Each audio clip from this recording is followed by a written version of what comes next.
पेश है मुंब्रा तानवर नगर में जमाल फ्रेगनेंस, जो खुशबू की सिर्फ एक एहसास नहीं बल्कि एक पहचान है। चाहे हो उद अल मक्की और उद हिंद की गहराई या मुश्क अल मदनी और सफारी उद की लताफत, मखमालिया की पोशीदा खुशबू या फ्रेंच जैसे फाकिर, गूची, हजारों वांटेड की सादगी, हर इत्र खुद में एक दास्तान है।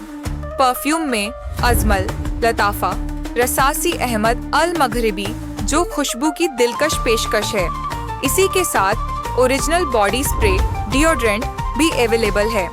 बखूर की अनोखी सुगंध आपके घर और दफ्तर के लिए।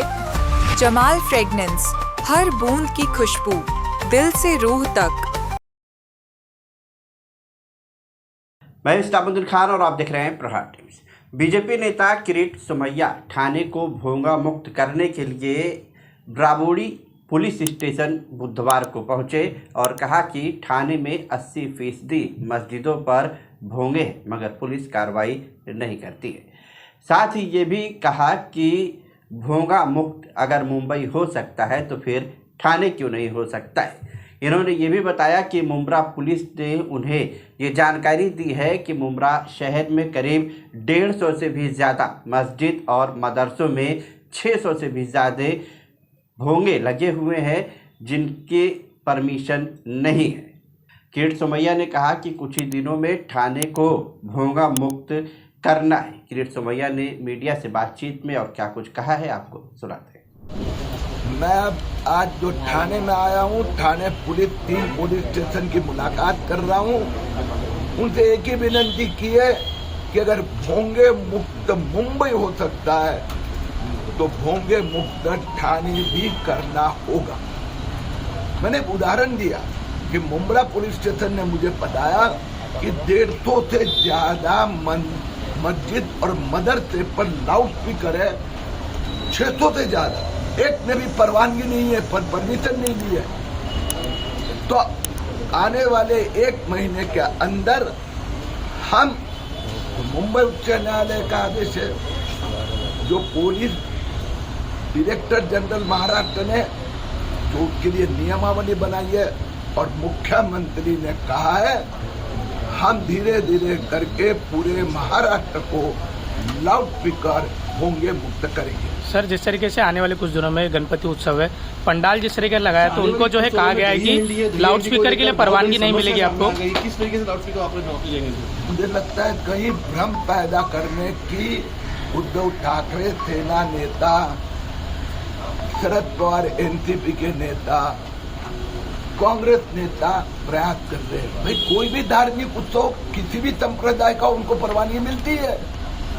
बॉक्स स्पीकर के लिए सबको परमिशन मिलती है और उसके कारण ध्वनि प्रदूषण कम होता है। तो सभी उत्सवों को लिए मिलती है, फिर वो हिंदू हो, मुस्लिम हो, सिख हो, गणपति भी उत्साह के साथ में मनाया जाएंगे। लोकसभा का सत्र चालू, इसी में राहुल गांधी ने जिस तरीके से प्रधानमंत्री को कहा कि सीज फायर के लिए डोनाल्ड ट्रंप ने अगर आपको फोन कहा है तो आप खुले तौर पे बताइए कब आपको फोन किया था। अरे खुले थे तो हिंदुस्तान की सेना ने बता ही दिया ना। पाकिस्तान के न्यूक्लियर वहां जाकर प्लेन ऊपर से वापस आया और कह दिया, आज पूरा जग बता रहा है। और मोदी जी ने बहुत स्पष्ट कहा है कि कोई भी देश के किसी भी नेता ने कोई दबाव भी नहीं लाया और किसी ने सुना भी नहीं है। अब वो राहुल गांधी को नहीं सुनना है क्योंकि उनके ध्यान में आ गया है कि हिंदुस्तान की सेना ने जवाब दिया, मुंह तोड़ जवाब दिया और भारत सरकार ने सिंधु नदी का पानी बंद कर दिया।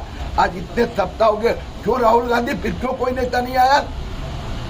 नेता नहीं आए होंगे, लेकिन मोदी जी ने कहा है जब तक आतंकवाद समाप्त नहीं होता है, पानी का एक बूंद पानी भी नहीं मिलेगा। सर लगातार प्रणीति शिंदे ने जो बयान दिया है संसद में, कांग्रेस सांसद है, वो बोल रहे हैं कि तमाशा जो है वो सिंदूर को लेकर। देखो भैया, हर एक पार्टी की अपनी नीति और अपने सिद्धांत होते हैं। उनको अपने वोट बैंक को खुश करने के लिए हिंदुस्तान के सैनिकों का अपमान करना, उनको लगता है वो भगवान उनको सद्बुद्धि दे। हम हिंदुस्तान की सेना का जो शौर्य है उनको वंदन करते हैं। सर, भ्रष्टाचार मुक्त को लेकर जिस तरीके से लगातार आप